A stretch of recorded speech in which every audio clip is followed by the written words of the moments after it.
મારું નામ નંદલાલભાઈ છે। હું જીથુડી ગામનો રહેવાસી છું અને આ પુલની પરિસ્થિતિ જો માણસ ચાલે એમ કે જીથુડી ગામનો પુલ કેવો બનાવેલો છે એમ। અત્યારે જરાક પાથર લ્યો 100 ગ્રામનો તોય પથ્થર દિવાલમાં મારો ને તોય નીચે આવે બધું। અને પહેલા વરસાદે તો બધું તૂટી ફૂટીને લુણીદારના પાદરમાં પૂજી ગયો સામાન। વિચાર કરી લ્યો તમે, આ બાંધકામ કેવું કરેલું છે।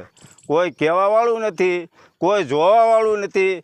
મીડિયાવાળાને બોલાવી તો એ માંડ આવી ગયા એટલે અમે આ બહાર જાહેર કર્યું, નકર તો આમાં કોઈ આવે એમ જ નહોતું। હવે વિચાર કરો, અમારા ગામમાં સરકારી બસો 10 હાલતી, એમાં એક બસ આવતી નથી।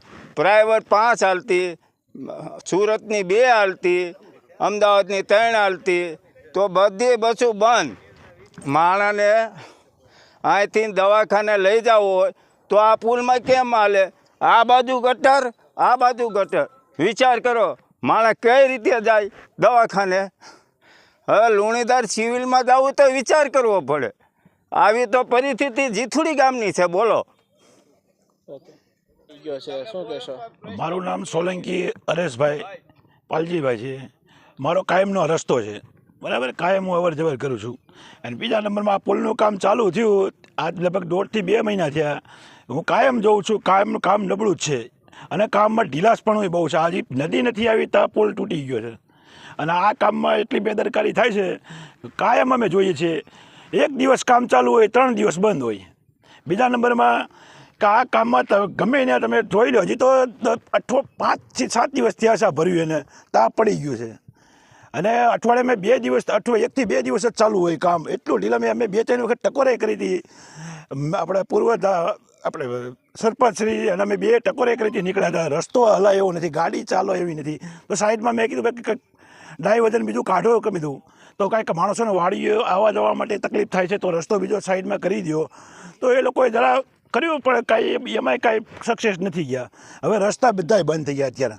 અત્યારે પોઝિશન એવી છે કે પુલમાંથી અત્યારે ગાડીઓ નો છૂટકે હાકીને માણસો લુણીદાર કામે અપડાઉન કરવાવાળા બધા બિચારા છોકરાઓ આ તે તકલીફ એવી પડી છે। હવે અત્યારે કોને મારે કહેવા જવું? અત્યારે માણસો એટલા પરેશાન છે કે તમે એનું શૂટિંગ જરાક જોઈ લેજો આ પરિસ્થિતિ કેવી છે અત્યારે પુલની। હજી કરી જ નથી। અમે અહીંયા કામ કરતા એ લોકોને જ કીધું હતું ભાઈ કે તમે આ, અને 2 મહિનાથી કામ ચાલુ છે ને આ ઉતાવળ રાખ્યો તો અત્યારે કીધુંનું પૂરું થઈ ગયું। હજી તો ઉદ્ઘાટન થયું, કોઈ વસ્તુ નહીં થાય, બધું પેક થઈ ગયું છે। તો મારે એટલું જ કહેવાનું છે કે આવી બેદરકારી શું કામ? એક તો નાના એવા ગામમાં અમારે એક રસ્તો હોય આમાં માણસોને આવડ જવર માટે। હવે અમારે આ રસ્તો બી તમારે કામકાજ કોઈ વાડીઓના રસ્તા હોય, કેટલી પોઝિશન અત્યારે ખરાબ છે તો અમે જ જાણીએ છીએ।